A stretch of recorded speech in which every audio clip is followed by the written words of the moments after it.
Guys, welcome back to my channel. तो आज हम साइको स्लीप के नेक्स्ट पार्ट को स्टार्ट करने वाले हैं। चैप्टर की स्टार्ट वहीं से होती है जहां पर एलेंस काफ़ी मुश्किल से खुद को होश में रखने का ट्राई कर रहा था। इतने में वेरिक पीछे मुड़कर स्माइल करते हुए उससे बोलता है, मास्टर वो देखें, जिस जगह पर हम रहा करते थे हम वहाँ पहुँच चुके हैं। लेकिन एलेंस तो पेन की वजह से उसे कोई भी रिप्लाई नहीं दे पाता। उसकी ऐसी हालत देखकर वेरिक काफ़ी ज़्यादा घबरा जाता है और जल्दी से चलाते हुए बोलता है कि मास्टर क्या आप ठीक हैं। लेकिन एलिस ने तो पहले ही खुद को कवर कर लिया था और सीरियस होकर खुद को संभालते हुए बोलता है, मैं ठीक हूँ। और साथ ही आगे बढ़कर घर के अंदर जाने लगता है। जाते हुए वो वेरी को ऑर्डर करता है कि तुम बाहर रहकर ही घर को गार्ड करो, मेरी परमिशन के बिना कोई भी अंदर ना आए। एलेंस की ये बात सुनकर वेरी थोड़ा कंफ्यूज हो जाता है। वो समझ ही नहीं पाता कि एलेंस ने अभी अभी ऐसा क्यों किया। अंदर जाते ही एलेंस डोर बंद करके डोर के साथ ही लगकर खड़ा हो गया था, क्योंकि पेन की वजह से अब उसमें थोड़ा सा भी चलने की ताकत नहीं बची थी।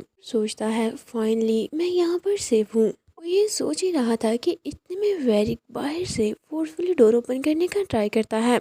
इस पर एलेंस उसे रोकने लगता है। वेरिक हल्का सा डोर ओपन करके उससे बोलता है कि मास्टर क्या आप मुझसे कुछ छुपा रहे हैं। जिस पर एलेंस चिल्लाते हुए बोलता है, क्या तुम दोबारा से मेरे ऑर्डर्स ना मानकर धोखा देने का ट्राई कर रहे हो।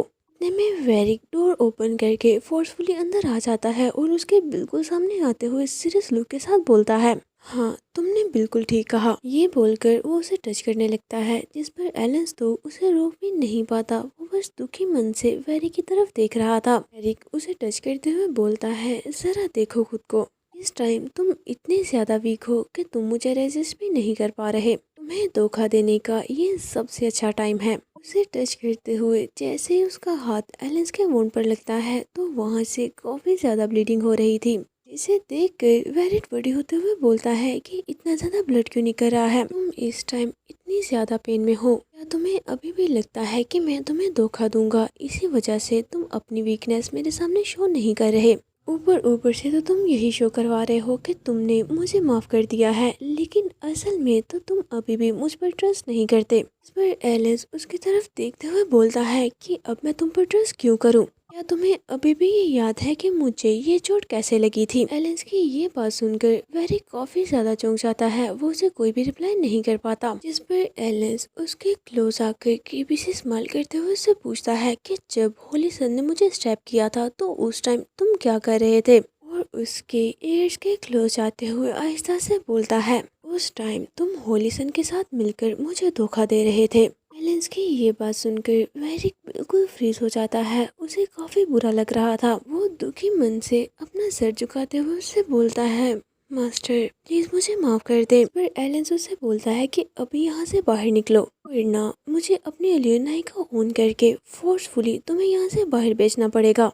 इसे सुनकर वेरिक दुखी मन से वहां से जाने लगता है। जाते हुए वो सोचता है कि मैंने दोबारा से ऑलमोस्ट अपना कंट्रोल लॉस कर ही दिया था। उसकी नज़र एक वॉल पर पड़ती है, जिस वॉल के साथ खड़े होकर वो बचपन में अपनी हाइट मेजर किया करते थे। जिसे देखकर वेरिक उसे टच करते हुए सोचने लगता है कि बचपन में एलेंस की हाइट मुझसे ज्यादा थी। हमारी एक साथ वो मेमोरीज बहुत ब्यूटीफुल थी। जैसे वो बचपन में मुझ पर ट्रस्ट किया करता था, एक बार फिर से मैं उसका वो ट्रस्ट जीत ही लूंगा। हम उसी मेमोरीज को देखते हैं जब एलेंस वेरिक को लेकर अपने घर आया था। यहाँ पर वेरिक दोबारा से खुद को छुड़ाने के लिए भागने लगता है, पर बटलर उसके गले में मौजूद चेन पकड़कर उसे रोक लेता है कि रुक जाओ, भागना बंद करो। और गुस्से से बोलता है, तुम्हें अभी फौरन शावर लेने के लिए जाना पड़ेगा। इस पर छोटा वेरिक उसे कुछ भी बोलने की बजाय एग्रेसिवली खुद को छुड़ाने का ट्राई कर रहा था। इसकी वॉइस सुनकर एलेंस अपने रूम से बाहर निकल आता है। वो शायद इस टाइम सो रहा था। एलेंस अपनी आईज रब करते हुए उनसे पूछता है कि तुम दोनों यहाँ क्या कर रहे हो? इतनी सुबह सुबह तुम लोगों ने शोर मचाना क्यों शुरू कर दिया है?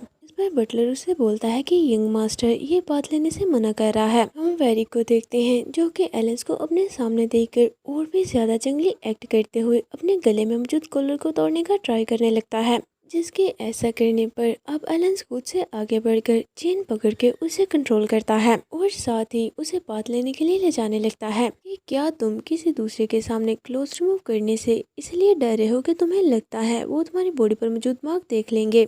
जिसे सुनकर वेरिक जल्दी से क्लोथ के साथ अपने माँ को कवर करने लगता है। जिसे देखकर छोटा एलेंस साय करते हुए अपने क्लोथ रिमूव करता है और अपने बैग पर मौजूद मार्क उसे दिखाते हुए बोलता है, तुम्हें डरने की कोई ज़रूरत नहीं क्योंकि मेरी बॉडी पर भी एक मार्क है। फिर हम थोड़ी देर बाद का सीन देखते हैं जहाँ पर छोटे वेरिक ने बाथ ले लिया था। उसने न्यू क्लोथ्स पहने हुए थे जिसकी वजह से उसकी हालत पहले से काफ़ी बेहतर लग रही थी और वह देखने में काफ़ी ज़्यादा क्यूट भी लग रहा था। छोटा वैलेंस उसे देखते हुए बोलता है, क्लीन होने के बाद अब तुम्हारा फेस और भी क्लियर नज़र आ रहा है। इसे सुनकर वो आहिस्ता से बोलता है, वेरिक, मेरा नाम वेरिक है। ये फर्स्ट टाइम था जब उसने एलन से कोई बात की हो, जिसे सुनकर एलन स्माइल करते हुए उसके क्लोज जाकर बोलता है, तो तुम बोल भी सकते हो। इसे अपने इतना ज़्यादा क्लोज देखकर वेरिक तो ब्लश करने लगता है। इसके बाद हम उन दोनों को मार्केट में देखते हैं। यहाँ पर वो दोनों शॉपिंग करने आए थे। अपने हाथों में एप्पल पकड़कर स्माइल करते हुए उससे पूछता है, इधर आओ, ये देखो, ये फ्रूट काफ़ी मीठे हैं। ये बोलते हुए वो दोनों एप्पल वेरिक के सामने कर देता है, जिस पर वेरिक उन्हें स्मेल करने लगता है। ठीक से स्मेल करने के बाद वो उनमें से एक एप्पल ले लेता है, जिसे लेकर वो काफी ज्यादा खुश हो गया था। जिसके ऐसे स्माइल करने की वजह से एलेंस भी स्माइल करने लगता है। इन्हें ऐसे एक दूसरे के साथ स्माइल करके बातें करता हुआ देखकर स्लेव शॉप का ओनर दूसरे पर्सन से बोलता है, क्या ये यंग मास्टर एलेंस हैं और उसके साथ वही वुल्फ किड है जिसे इसने हमसे बाय किया था। इस पर दूसरा पर्सन बोलता है, हमने काफी देर तक इसे ट्रेन करने का ट्राई किया लेकिन फिर भी हम इसे मैनर नहीं सिखा पाए थे, लेकिन यंग मास्टर ने तो थोड़े ही दिनों में सक्सेसफुली इसे पूरी तरह से अपने कंट्रोल में कर लिया है। हमें उससे ज्यादा चार्ज करना चाहिए था। थोड़े पैसों में सेल करके हमने अपना लॉस किया है। एलेंस ने वेरी को एप्पल देते हुए बोला था कि ये सच में काफी स्वीट है, इसे आज के लिए अपना रिवार्ड समझकर ले सकते हो। जिस पर वेरिक ने बड़ी सी स्माइल करते हुए उसे बोला था कि मास्टर, आपका शुक्रिया। इसे हमें पता लगता है कि वेरिक ने उसे अपना मास्टर मान लिया था और बिल्कुल अच्छे से बिहेव कर रहा था। हम देखते हैं कि एक छोटा सा स्लेव बच्चा भी उन दोनों को देख रहा था। ये बच्चा कोई और नहीं बल्कि होली सन था। काफी गौर से वेरिक को एप्पल खाते देखकर सोचता है कि ये फ्रूट बहुत एक्सपेंसिव है। इतना महंगा होने के बावजूद भी यंग मास्टर ने इसे अपने स्लेव को दे दिया और साथ ही अपने डर्टी हाथों को देखते हुए सोचने लगता है कि अगर उस दिन वेरी की जगह मैं होता, मैं उस दिन की मेमोरी दिखाई जाती है। यहाँ पर स्लेव ओनर होली चाइल्ड को ही पीट रहा था। वो उसे पूरी तरह से मारते हुए चिल्लाकर बोलता है, तुम मेरे लिए बिल्कुल यूजलेस हो। अगर आज तुम सेल ना हुए तो मैं ऐसे ही मार मार कर तुम्हें मार डालूंगा। जिसे देखकर एलिस ने वहाँ आकर उसे रुकने का बोला था, जिस पर वो पर्सन उसे मारना बंद करके एलन से बातें करने लग जाता है। जिस पर होली चाइल्ड की भी नजर एलन पर पड़ती है। पहली बार देखते ही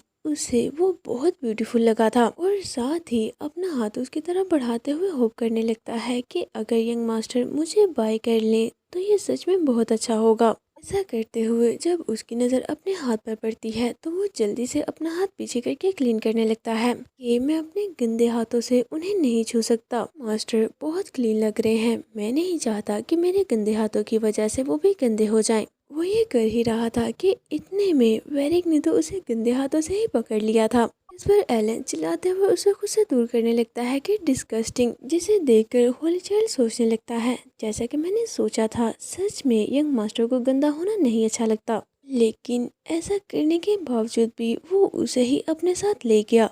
जिसे याद करते हुए छोटा होली चाइल्ड सैड मन से सोचता है, अगर मैं उससे पहले जाकर यंग मास्टर को पकड़ लेता तो शायद आज चीज़ें ऐसी ना होती। गाइज, इस वीडियो पर आप सभी ने वोट करना है कि क्या एलेंस को होली चाइल्ड को चूज करना चाहिए था या वेरी को। आपको जो भी लगता है जल्दी जल्दी से अपना आंसर कमेंट बॉक्स में ज़रूर लिखें। वो ये सोच ही रहा था कि इतने में उसके पीछे से एक ब्लैक शैडो उससे बोलती है, ये तो काफ़ी अजीब है, ये दोनों एक साथ क्यों हैं? प्रोफेसी में ऐसा तो नहीं लिखा गया था।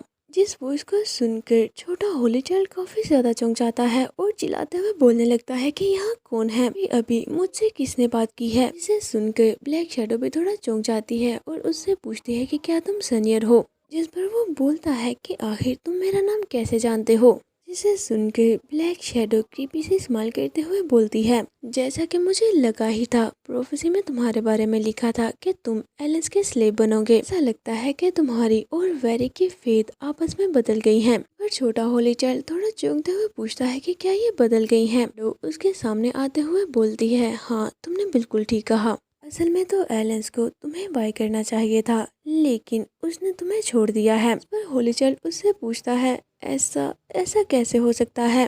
पर शैडो उसे बोलती है कि उसके ऐसा करने पर तुम काफी नाराज हो। क्या तुम्हें हर्ट फील नहीं हो रहा? अगर तुम एलन से रिवेंज लेना चाहते हो तो इसमें मैं तुम्हारी हेल्प करूंगा। इस पर छोटा होली चाइल्ड इनोसेंटली उसकी तरफ मुड़ते हुए बोलता है, लेकिन मैं उसे नफरत नहीं करता, तो फिर मैं उससे रिवेंज क्यों लूंगा। जिसकी ये बात सुनकर शैडो तो पहले कंफ्यूज हो जाती है, लेकिन साथ ही गुस्से से चिल्लाते हुए उससे बोलती है, कितने अफसोस की बात है, तुम सच में बेकार हो। उसके ऐसे चिल्लाने पर वो बेचारा तो काफी डर जाता है। जिस पर शैडो खुद को शांत करते हुए दोबारा से बोलती है, तुम वेरिक से बिल्कुल डिफरेंट हो। असल में तो वो एक इवल पर्सन है और वो इवल ही पैदा हुआ था। इसके बाद हम दोबारा से उन दोनों को देखते हैं। यहाँ पर वेरिक एलेंस के हाथ से सामान लेते हुए बोलता है कि मास्टर लाएं, इसे मैं कैरी कर लेता हूँ। वहाँ से जाते हुए वो उन्हीं लोगों को एलेंस के बारे में बातें करता सुन लेता है, जो कि बोल रहे थे कि यंग मास्टर एलेंस को धोखा देना काफी इजी है। नेक्स्ट टाइम अगर वो हमसे स्लेव बाय करने आएंगे तो हम उन्हें ज्यादा प्राइस बताएंगे।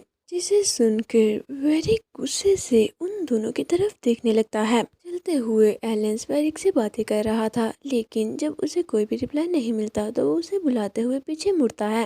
इस पर वो देखता है कि वेरिक तो वहाँ पर था ही नहीं और थोड़ा कंफ्यूज होते हुए बोलता है कि आखिर अब ये कहाँ चला गया। इतने में वेरिक भी भागते हुए वहाँ पर आ जाता है और अपना हाथ हिलाकर चलाते हुए उससे बोलता है कि मास्टर फाइनली मैंने आपको ढूंढ ही लिया। फिर एलेंस गुस्से से उससे पूछता है कि तुम कहाँ भाग गए थे। इतने में वो देखता है कि उनके पीछे बहुत बड़ी आग लग चुकी थी। इसे देखकर एक पर्सन चिल्लाते हुए बोलता है कि फायर लगाने के बाद आखिर वो कहाँ भाग गया।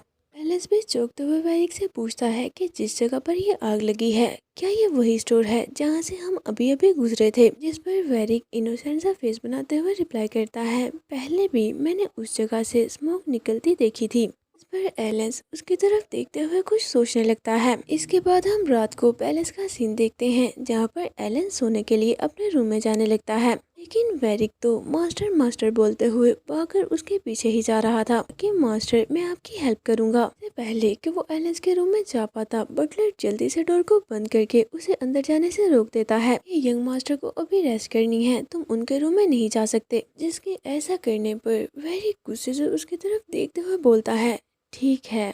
और दूसरे ही मोमेंट हम उसे विंडो से रूम के अंदर जाता देखते हैं। अगर मुझे अंदर आने की इजाजत नहीं है तो फिर भी मैं अंदर तो आ ही जाऊंगा। उसके इस तरह से अंदर आने पर भी एलिस नहीं उठा था, जिसे देखकर वेरिक स्माइल करते हुए सोचता है मास्टर तो अच्छे से सो रहे हैं इस टाइम, तो ये अपने आसपास वाली चीजों से बिल्कुल बेखबर हैं। तो चलिए इसी के साथ आज का ये चैप्टर यहीं पर एंड होता है। अगर आपको ये वीडियो अच्छी लगी हो और आपने इसे यहाँ तक देखा है तो प्लीज इसे लाइक जरूर कर दें और साथ ही साथ मेरे चैनल फन एक्सप्लेनेशन को सब्सक्राइब भी करें। तो चलिए मिलते हैं आपसे नेक्स्ट वीडियो में। Until next video, take care of yourself and bye bye.